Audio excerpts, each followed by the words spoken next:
All right, LeBron James has made some news this week. He launches a podcast on Uninterrupted with Jesse Williams, said a lot of different things.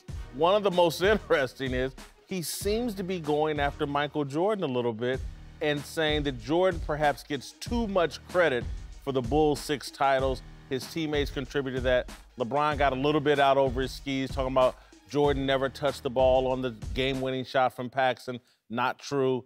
But does LeBron have a point that Michael Jordan gets too much credit for the Bulls' 6 titles? He does have a point from... No, he doesn't. Well, from this point. Like, he has a point that everything depends upon context, right? It just does. Did LeBron, for example, historically, people are going to look back and go, well, he lost to the Warriors the first time. Well, the context was Kevin Love was hurt, and Kyrie Irving got hurt in Game 1.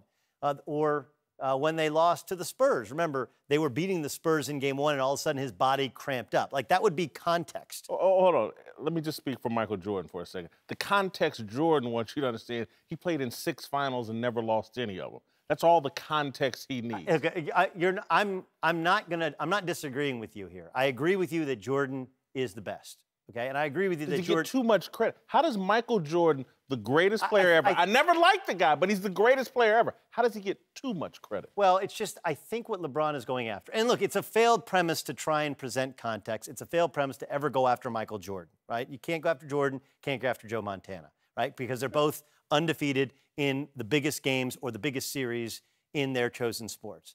But, okay, he has a point in not going after Jordan himself. He's going after the narrative that Jordan never did anything wrong, that Jordan was always the reason that they won. And he was mostly the reason that they won. But Jordan, the smarter point would have been that Michael Jordan didn't win championships until he learned to pass the basketball. Something I've heard you say before, and we both know it to be true. Listen, the proper statement to me would have been Jordan's teammates don't get enough credit for their contributions.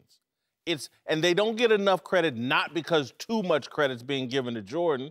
It's because maybe they're just not that interesting. And Michael Jordan was the greatest player we ever seen. And anytime you're the greatest player we've ever seen, you get the credit. Well, the problem with that is you're assuming that he's taking a shot directly at Jordan, when the truth is he's already said he's chasing the ghost. That admits Jordan's the best. He wears number 23 because everybody wants to be like Mike. He wears Nikes because you want to be like Mike. Like, look, he's not trying. I honestly believe in what he means, not what he's saying and how it's conveyed. What he means is, hey, all of you guys forget that Jordan did fail, and it wasn't until his teammates picked him up, as you said. It just came across kind of jumbled, and he misspoke, for example, in the Phoenix series, where Jordan did, in fact, touch the ball. And just like when they beat the Supersonics and Steve Kerr hit the jump shot, or against the Lakers when Paxson hit jump shots, or in that series against the Suns, it wasn't until Jordan trusted his teammates to make shots, which is kind of the opposite of LeBron.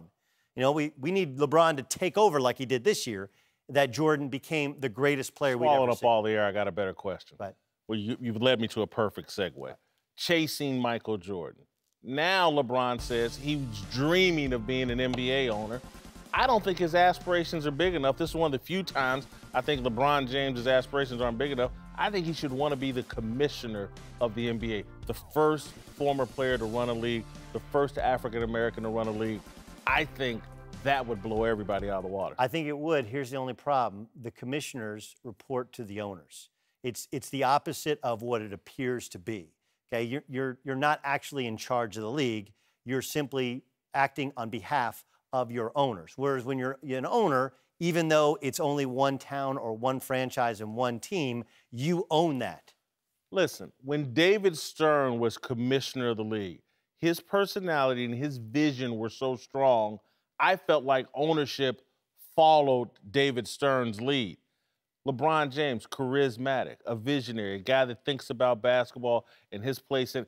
He could be the same kind of commissioner. I get who signs your check. I get who decides how much money you make. But if you're charismatic enough and your vision is big enough, the owners follow you. Here's the problem with that. He's in bed with Nike to the tune of $1 billion. So are you going to cut off that tie? Like, I don't see that happening. And how can the guy run the NBA and be the biggest name in the NBA, run the entire league, when you have that tie to Nike? When Phil Knight's always going to be your daddy, basically. Correct. I mean, it just... Is Phil Knight still Michael Jordan's daddy, is with Michael being the owner of the Hornets? No, I don't think so. And plus, Jordan has his own brand. But I think it's different when you're acting on behalf of the league, and the league has to negotiate uniform deals, and you have to punish guys equally. It may not even be a conflict of interest. The perception of a conflict of interest, I think, would probably be too great. It's a great vision, and he does have he has the possibility of accomplishing great things outside of the floor, which he seems to be kind of building towards. I just don't know if commissioners. All right, great job, Doug. Appreciate it.